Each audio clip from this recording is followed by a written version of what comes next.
everybody. As we kind of wind down the week on our argument, I want to go through a few things with you. So the first part of this presentation is going to focus on your Back to the Lake reading, pages 232 to 241, and that is the section that talks about examples. So that way, as you are revising your argument, you can go back in and check your examples, see if you need more examples, if the examples are doing their job, etc.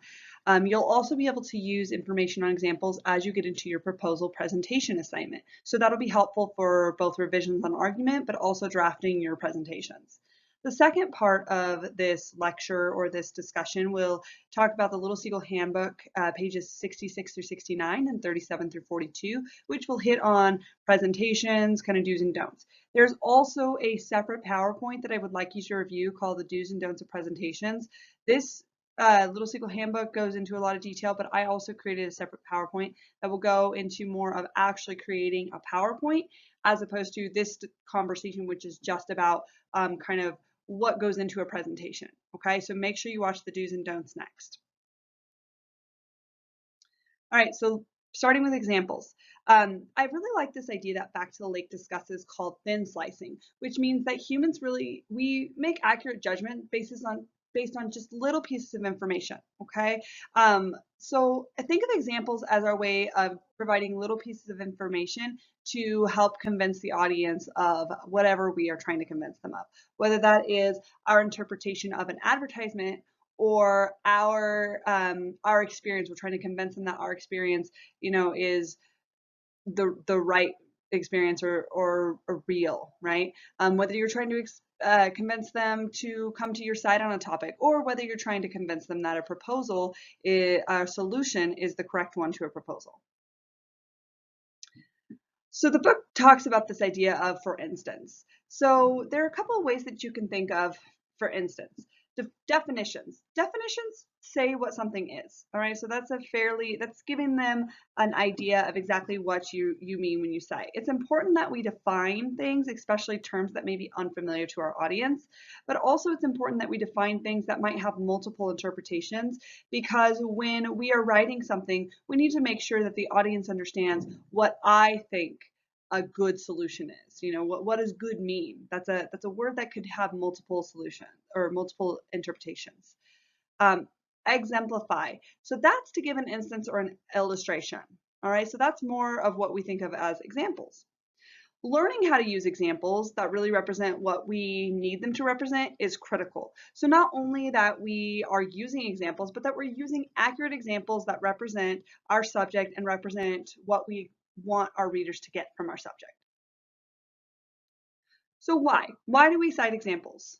Well, think about everyday life. If you are talking to your friend, your parent, a peer, a colleague, you typically are using examples when you describe things to them.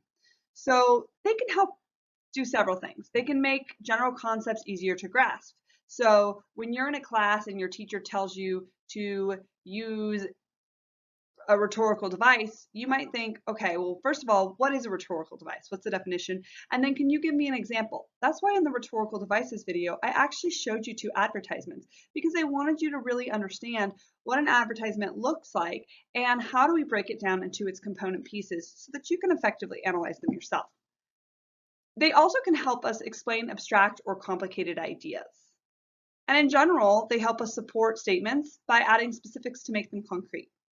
So an example in the book that I really liked was everything was for sale. Flowers, bolts of cloth, candles, fruits, vegetables, shoes, coffee beans, toys, cheap jewelry, canned goods, religious articles, books, kerosene, candy, nylons, towels, all of it spilling onto the street in colorful profusion. So this sentence is really interesting because when we say everything was for sale, we each come to it with our own idea of what everything means. If I was at a grocery store and they said everything was for sale, in my mind, I would think things that I typically see at a grocery store. So fruits, vegetables, herbs and seasonings, meats and cheeses and breads and, boxed goods and canned goods. I wouldn't necessarily think lawn chairs, right? So that's what's really important, I think, is that when I say here, everything is for sale, I'm bringing my own experiences to it. Now, if I've been to a street fair, which is what this passage is describing, I might have a really accurate idea of what everything is. But having examples really helps us to see, oh, wow, they mean everything. I mean, from flowers to cloth to kerosene and candy and nylons. It's such an interesting array of things, and it really helps us to visualize what the author is saying. Remember, we all come with different experiences. So everything was for sale is very different if you've been to a lot of street fairs or if you've been to flea markets than if you're a person who hasn't been. So let's think about, how do we use examples in our essays? First, we always go back to this. I know I say this a lot: audience and purpose. Audience, think about what they know about the subject. How sympathetic are they to your position? General audience might need more background information and have more examples. And those examples might also be more basic, right? You're not going to give them super complicated examples because they aren't as familiar with your subject and they might not understand them. However, specialists, so let's say I'm writing a paper about what I believe is the best nutritional diet for people to lose weight. If I'm writing for the general audience, I'm going to give them a lot of general background about, well, you want to have a good deficit of calories, you want to have balanced diet, you want to have enough protein. Protein is better than fats, things like that.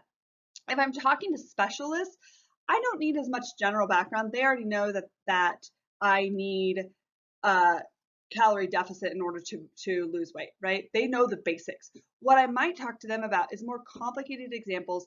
So I might give them case studies of certain diets that have worked well and haven't. And I might give them more detailed information instead of general information. That general audience, I might actually include some sample meal plans to show them, like, hey, this is a balanced diet. That the specialist, I'm really going to probably talk about all of the scientific terms. I'm going to talk about maybe ketosis and ketones and protein amounts and fat amounts and fat soluble things, and about how the body actually burns fat better when it has higher muscle density. So you can see how those topics would be, the topic is the same, but the examples I give and the details I give are so different. And then last is purpose. Is your purpose to convince? Is it to inform? Or is it to entertain? There's a lot of other purposes as well. These are just a few examples. So when I'm ready to go, how do I find good examples? Just like writing in general, it's great to start with listening, brainstorming, or clustering. Think about all the details that you'd want to know about the topic and how can you examine those. What does the audience need to know? Again, you might write a list of just what they need to know, a general audience versus a specific audience. And then make sure that your examples exemplify all of the essential traits of the subject, not just a little bit. So the example they give in the book is talking about gluttony. It takes us back to the 7 deadly sins at the churchyard bake sale. And so they talk about the sin of gluttony, which means typically you are fat, lazy, you are overdoing things. And the example they use is somebody who wins an eating contest that weighs 100 pounds. Well, that person definitely is overeating, they're overdoing it, but they're doing it for a purpose, and they are not lazy. They are not, obviously at 100 pounds, they are hardly overweight, versus Jabba the Hutt, who is incredibly obese, is lazy and slothful. So that is a better example of somebody who's gluttonous than somebody who wins an eating contest, who is only eating that much just for the sport of it, right? So when we get to organizing and drafting and thinking about how am I going to incorporate these examples, I want you to think about first the thesis. Make sure that it's specific and has examples that you will discuss listed in it. So here's one example of a persuasive paper that wants to argue that dogs are superior pets than cats. Overall, dogs are a far superior pet than cats because they provide services to their owners as working dogs, provide better companionship, and can go anywhere with their owners. So as I actually write my paper, you can see I have 3 main sections of my paper that I'm going to give lots of examples. So when I get to the section where I talk about working dogs, I might list how they can be police dogs, they can be crime dogs, they can be hunting dogs, right? They can also be service animals. They can be companion animals. When I talk about better companionship, they actually have dogs that are considered therapy dogs, but also dogs go everywhere with us. They can go for a hike with us. They can go camping with us. It's much more difficult to bring a cat with us. Dogs travel typically with their owners, whereas cats normally stay home and get cat sat, right? So those are just examples of how the thesis would turn into much more specific examples in the body paragraphs of the paper. You want to make sure that you provide specific examples, but also that there's sufficient examples, so enough examples to actually drive your point home. Think about how broad or narrow your subject is. If you have a really broad subject, you might provide several examples that don't go into as much depth and detail because you want to make sure that you cover the all of the whole wide spectrum of your topic because it's very broad. If you have a really narrow topic, you might want just one or two really solid examples, but discuss those really deeply because you have just a couple things to talk about, but you want to go into more depth. So again, you need to figure out, is my topic narrow or broad, and how many examples are appropriate for it, and what level of depth should I go into? So review the templates for drafting on page 238. It really helps you think about how to effectively incorporate examples. That gives you some templates. You don't have to use those, but I always think it's useful to kind of see an example of how it might be done. Use a range of representative examples, and then make sure to transition between examples. So a few other methods, these are all ways of examples, describing in detail, using narrative, so narrate, using cause and effect, and using facts or stats. Remember, examples are just ways to kind of clarify. So a lot of other things can be considered examples. Now, kind of the final here is the thoughts on editing when you have examples. Avoid things like etc. and so forth and so on. Instead, just list, right? If you're going to list, at least 3 things normally is considered a good list. Anything more than 3 things obviously is more detailed. Like the example from a few slides ago when he's talking about the street bazaar, he gave so many examples. But if you just say 2 things and then say etc., it's not a very good list and it seems a little vague. It's much more, it's much better writing to think of that 3rd example, or just say those 2 things. Just say, you know, for example, eating more fat and lower calories won't help you lose weight. Instead of eating more fat, comma, lower calories, comma, etc. Right? That doesn't really make any sense. Just put and have 2 things, or come up with at least 3, and again, just end it there. Instead of using IE or EG, which are Latin words, use the English equivalents because a lot of people don't know what those are. In APA, we tend to use those a lot, but in MLA, not quite as much. So you might say, instead of saying IE, you might say that is, and instead of saying EG, you might just say for example. So now let's shift gears and get into proposal. So this section of the reading is in Little Seagull Handbook. Okay. Again, I have a separate slideshow that focuses just on kind of some editing considerations for PowerPoint, so make sure you watch that video next. So proposal. All right, so key elements to a presentation or to a proposal. Well-defined problem. Make sure that you define your problem. The example I'm going to use for this is recycling on a college campus. So I would have to define my problem. What does recycling look like, let's say on TMCC's campus? I'm going to propose that we have better environmental practices on TMCC's campus.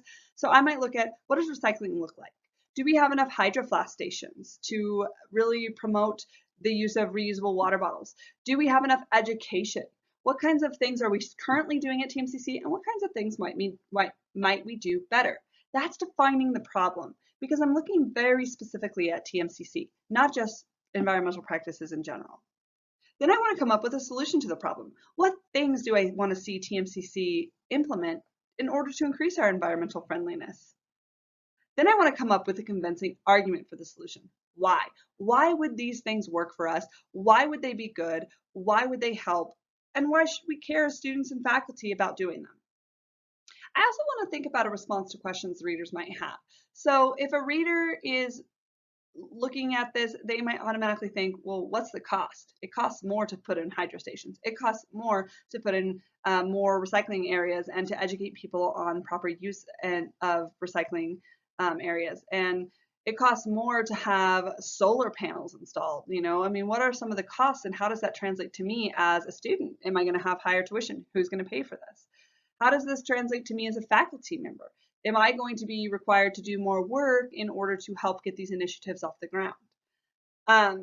So anticipate questions readers might have. Then you want to have a call to action. Make sure that you have an appropriate tone as well. So if I'm a student speaking to another student and I'm calling them to action, I want to say, hey, now it's time for you to act. Now remember, student to student is peer to peer, so I might have a more informal tone. If I'm a professor speaking to another professor, again, that's my peer. I might have a more informal tone. If I am a professor speaking to the faculty senate and the president of the college trying to convince them of this, I might want a more formal rather than informal.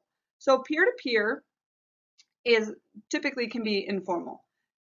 Person to a big group of people or to somebody that's at a different designation than them. So like professor to student, I'm going to have a more formal tone because I'm talking to students, and that is just our professional relationship is more formal. Student to professor, same thing, a more formal professional relationship, and therefore we should use a more appropriate tone. So tips for writing a proposal. Choosing a topic that make sure the topic is more manageable and can be solved. Make sure that you generate ideas and text, so explore several possible solutions. Research to find similar examples. Again, we talked about, maybe you look at some California community colleges and see what they're doing for recycling. Decide on the best solution. Why? Why is it the best solution? And make sure that you can convince your audience that it is. Then there's ways of organizing. There's a couple different ways that the Little Seagull Handbook lays out. The first option is introduce and explain the problem, identify the solutions and consider their pros and cons, propose a solution and give reasons to why it's best, call for action and or reiterate your proposed action.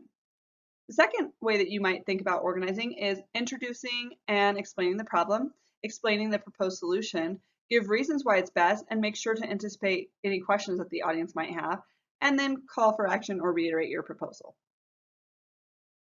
As you write your proposals this week, I really want you to think about how you can really solidify your targeted audience and purpose. Okay, start there.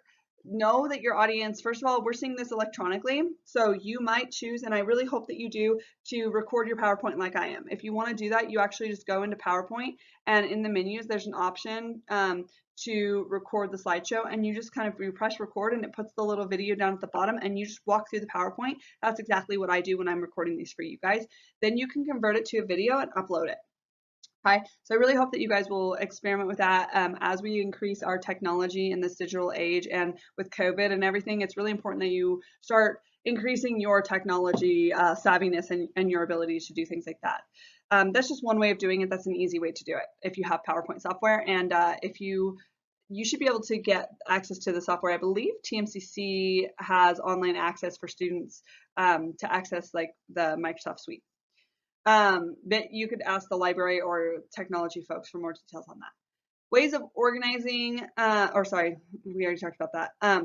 So again, the last thing that I want to leave you with before we go on to the actual presentation discussion is start this early. Remember that basically what you're doing is you're writing, it's almost like a proposal is almost like writing a paper. You still have to have the same elements. You still need to have good structure, organization. You still need to have a thesis. You still need to have evidence and proof. You still need to have examples.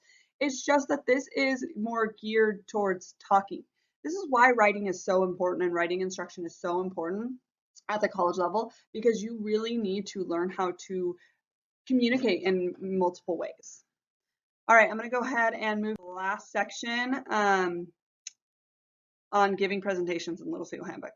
So key elements of spoken presentation: clear structure and organization, signpost language to keep the audience on track and engaged, especially when you have no visual. You're going to have visuals for yours, but if you're ever doing, like I teach a speech class for another college, and you have to keep their attention. You need to keep the audience on track. You need to keep them engaged. So that might be really using transitions and summaries of big ideas. Remember that you have a transition handout in the other kind of the module that has all the additional resources. There's a transition handout, so if you're struggling with transitions, pull that up and see which ones work for you. Remember tone, informal versus formal. And then using repetition to repeat key ideas and concepts, and parallel structure, so making sure that everything, your structure of your speech is in parallel, using parallel verbs and using parallel structure. And then consider using slides and other media. You don't want to use too much video. You want to make sure that your presentation has mostly your voice and that it's not just you playing videos for a whole bunch of people. Budget your time, organize and draft your presentation, consider whether to use visuals, PowerPoint software. You could also use Prezi, things like that. And then if you were in person, you might consider using handouts. All right, so the last thing is delivering that presentation. And again, the second video that you're going to want to watch is the presentation how-tos. All right, so make sure you watch that. So delivering your presentation, practice, speak clearly, pause for emphasis, stand up straight, maintain good eye contact with your audience, and use gestures for emphasis. All right, guys, that's all I have for you now. Please tune into the how-to presentation how-to, basically do's and don'ts of presentations next, and happy writing. We'll see you guys later.